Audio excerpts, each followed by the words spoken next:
dia a todos. Pastor Ademilson falando acerca das impressões que a gente tem tido nesses dias de pandemia. Eu fui incomodado essa semana para escrever um artigo. Como no momento eu não estou com blog e redes sociais, então eu gostaria de deixar registrado através da minha fala. Vou ter que recorrer vez ou outra aqui ao texto que eu escrevi, para que a gente possa compartilhar também essas impressões com as pessoas que nos ouvem, que nos assistem através desse vídeo. Na madrugada de 6 para 7 de abril, eu escrevi e a partir desse momento eu gostaria de ler esse artigo. Eu gostaria que vocês pudessem também tirar suas conclusões, refletir um pouco, são minhas opiniões, respeito àqueles que têm opiniões diferentes, mas nós estamos numa democracia, temos o direito então de dar o nosso parecer, a nossa opinião. Então, passo aqui a registrar com certa indignação minhas impressões sobre um país caótico, pessoas desesperadas, à beira de um colapso nervoso, com overdose de informações, especialmente da mídia tradicional, que vive uma paranoia em relação à contaminação do coronavírus. Parece que de repente estamos vivendo um outro país, onde não se registra mortes por acidentes, por homicídios, por doenças. É como se as pessoas estivessem proibidas de morrer, a não ser que seja de coronavírus. Estou perplexo com esta mídia politizada, ou tendenciosa, hipócrita, que só enxerga com um estrabismo crônico apenas aquilo que quer ver. Estou enfadado da TV, não mostra, com raras exceções, os avanços científicos, a luta pela vacina e também medicações e tratamentos que estão sendo desenvolvidos por alguns países, a luta dos pesquisadores, médicos, cientistas, em um esforço concentrado de buscar alternativas. Também não se mostra aquelas pessoas que já foram curadas, elas não são ouvidas nem entrevistadas, nem aqueles médicos que já fizeram teste com a cloroquina e as pessoas que foram bem-sucedidas com esse tratamento, muitas vezes elas são inclusive discriminadas por ter um posicionamento diferente da mídia tradicional. Eu fico às vezes a me perguntar por que não se dá voz àquelas pessoas que têm opiniões diferentes, aquelas pessoas que pensam diferente. Onde está a isenção jornalística, já que deve-se ouvir os dois lados? Onde estão também os deputados evangélicos, que boa parte dizia apoiar o governo, e quando a gente percebe um certo isolamento social e político do próprio presidente, poucos vêm a público defendê-lo explicitamente, porque os mesmos não usam os canais de comunicação para demonstrar o seu total apoio ao presidente que os evangélicos elegeram, juntamente com grande parte da sociedade. De repente parecem ter sumido do radar, só preocupado com suas bases, com suas emendas parlamentares em relação à saúde, que é muito importante que seja feito, diga-se de passagem, mas e o apoio que tanto o presidente precisa nesse momento? Reconheço que muitas vezes ele exagera nas suas declarações, comete seus equívocos, mas hoje a sociedade tem constatado, depois de vários pronunciamentos, que ele está certo. O próprio ministro da Saúde, o Henrique Mandetta, também está reconhecendo essa necessidade e quando mesmo declara que o pós-coronavírus vai ser muito mais catastrófico do que a própria doença em si, trazendo vítimas em função do desemprego, da recessão, fome, caos social. Espero que isso não ocorra, mas é um cenário perturbador. O que será que aconteceu com essas pessoas que de repente governadores, prefeitos resolveram adotar um discurso de ditadura. Dizia-se tanto que Bolsonaro flertava com os militares para tentar trazer um regime militar, a ditadura. E na verdade o que eu vejo hoje é uma verdadeira inversão. São os que foram democraticamente eleitos que estão agindo como verdadeiros ditadores. Decretos e mais decretos são baixados pelos prefeitos e governadores, impedindo o direito de ir e vir. Ainda hoje eu fui questionado em relação a essa situação de ir e vir e aleguei à moça que me parou sobre a questão constitucional, a nossa liberdade de ir e vir. Temos que ter responsabilidades, temos que ter todos os cuidados, mas nós não podemos rasgar a Constituição Federal. Outra coisa que a gente precisa deixar claro, que cada país tem sua própria realidade. Querer comparar a realidade do Brasil com a Itália, com a Espanha e outros países é no mínimo covardia. O fato de milhares de pessoas na Itália terem morrido é porque a parte que foi duramente atingida, o norte da Itália, a região da Lombardia, ela é composta de uma população envelhecida. E foi exatamente essa população envelhecida que foram duramente atingida.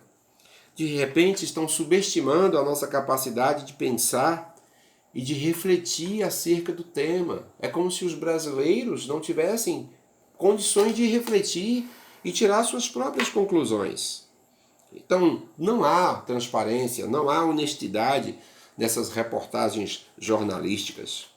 Nosso país é de dimensão continental, de clima tropical e também de uma população jovem, muito diferente da realidade da Itália. Na verdade, o que eles querem é promover o caos social para atingir diretamente o presidente da República. Aliás, a Globo sempre foi expert neste assunto. Sempre mamou nas tetas do governo. Quem não se lembra dos tempos dos militares, quando a emissora apoiava abertamente o regime militar? Lembra do impeachment de Collor? Quando os caras pintadas invadiram as ruas do país, só então ela mudou de lado e resolveu apoiar o impeachment. Por quê? Collor era o queridinho da Globo. Vocês lembram do debate armado entre Lula e Collor, onde levaram um fajuto dossiê para influenciar o resultado das eleições? Ora, dizem que brasileiro tem memória curta, mas não é todo brasileiro. Grande parte dos brasileiros estão atentos a esses movimentos espúrios e inescrupulosos por parte dessa mídia de esquerda. Bem, meus queridos, o que nós sabemos é que agora que as tetas do governo não lhe favorecem mais e no desespero de recuperar os bilhões perdidos da propaganda oficial, eles viram a luz no final do túnel a partir do coronavírus para tirar proveito dessa situação. Me envergonha a postura de tantos políticos, de tantos deputados e até de líderes evangélicos que presidem grandes denominações, grandes igrejas e convenções que se silenciaram diante de tudo isso que vem acontecendo, com exceção de alguns poucos, que eu prefiro não citar nomes para não cometer injustiças, mas que a grande maioria não se pronuncia acerca disso. E essa história das igrejas fechadas, dizendo que não pode ter aglomeração social? É interessante que pode ter aglomeração social nos hospitais, nas filas de bancos, nas casas lotéricas, nas feiras, nos supermercados, transporte público e uma série de outras coisas que está funcionando normalmente. De repente parece que o vírus só pega se a pessoa for trabalhador informal ou se estiver indo para a igreja. Quanta hipocrisia! E os nossos companheiros pastores, de repente, concordando, dizendo que nós não podemos nos insubordinarmos contra as autoridades constituídas porque elas são ministros de Deus. Eu respeito as autoridades, estou de acordo com o que a Bíblia diz, mas desde quando elas não atentem para a nossa consciência e não vai de encontro aos nossos princípios e não fira a Constituição Federal. Mas nesse momento, a Constituição está sendo violada. Os senhores sabem perfeitamente que a Constituição, no artigo 5º, diz lá no parágrafo 6º que é inviolável a liberdade de consciência e de crença, sendo assegurado o livre exercício dos cultos religiosos e a garantia, na forma da lei, a proteção aos locais de culto e às suas liturgias. É o que está expresso na Constituição Federal. De repente é como se isso não valesse. E nós estamos vendo muita arbitrariedade. Nós precisamos reagir. Nenhuma autoridade está acima da Constituição Federal. Por que esse medo todo? Eu nunca imaginei que veria isso ocorrer no Brasil. Conheço meus direitos e deveres, mas se preciso for, estou disposto a dar a minha parcela de sacrifício, né? E até mesmo expor a minha liberdade para exercer o meu direito de ir e vir e de expressar as minhas opiniões. Isso me faz lembrar Adolf Hitler na Alemanha, quando mesmo com o seu famigerado nacionalismo, ludibriou a consciência da maioria dos pastores e padres, tendo apoio irrestrito e incondicional das igrejas para a implantação do nazismo. Nazismo este que levou milhões de pessoas à morte durante a Segunda Guerra Mundial. Não custa lembrar também que Hugo Chávez, através do socialismo marxista na Venezuela, conseguiu ter a adesão da maioria dos líderes evangélicos e católicos, produzindo um poste chamado Maduro, que levou o país à bancarrota, à falência. Será que isso não serve para que nós possamos também refletir o que estão de repente querendo produzir aqui no nosso país? Acorda, Brasil!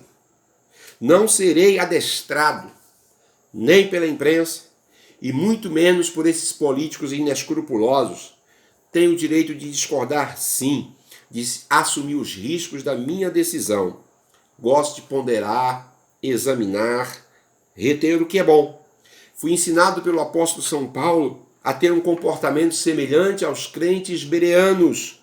Nesse caso, toda a informação deverá ser checada, analisada antes de ser crida. Assim deve ser. Nesses dias trabalhosos e difíceis, precisamos entender, à luz da profecia bíblica, que estamos vivendo o princípio das dores referidos por nosso Senhor Jesus Cristo nos evangelhos. Só que muitos estão sendo treinados para o governo do anticristo e muitos, infelizmente, preparados para receber o sinal da besta. Se um decreto de um governador é suficiente para pastores tremerem nas bases, imagine o que não fará a besta com muitos cristãos e líderes que se curvarão diante desse sistema falido. Claro, estou dizendo daqueles que não forem arrebatados. A nova ordem mundial encontrou no vírus um forte aliado para testar sua política de controle total e está dando certo. Pasmem, senhores. Os próximos passos não demorarão a ser dados. Não tenho dúvida disto. Observe os movimentos do Papa Francisco. Inclusive essa reunião que foi marcada para o dia 14 de maio, que não sei se vai se sustentar, mas pelo menos é um vestígio ou um indício de que isso possa vir a ocorrer. Veja também como está se comportando a economia chinesa, comprando empresas nacionais, inclusive como uma de suas empresas agora que assume parte do controle da rede Bandeirantes de televisão. Tudo isso nos assusta, porque, na verdade, não temos como escapar de certos cumprimentos. Aliás, de certos, não de todos os cumprimentos proféticos que a Bíblia deixa muito claro. Então, estamos vivendo esse princípio de dores. Toda essa plataforma do anticristo está sendo montada.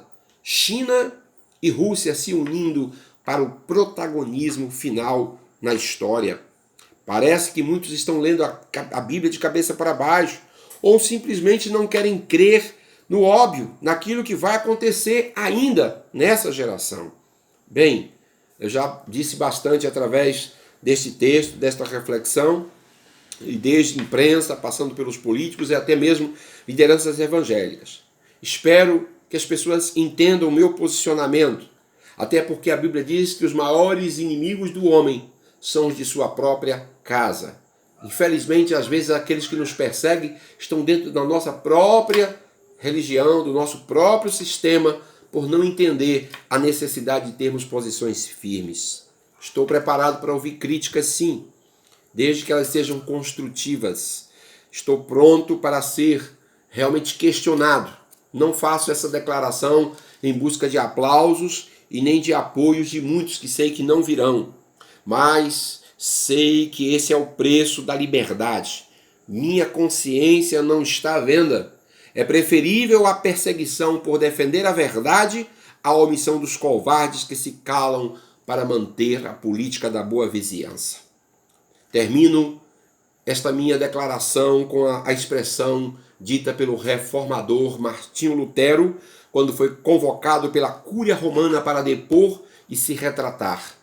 E ele não se retratou de suas famosas decisões, de suas 95 teses tão bem conhecidas pelo mundo cristão. E quando ele estava diante de seus algozes, ele disse a seguinte expressão: que Deus me ajude.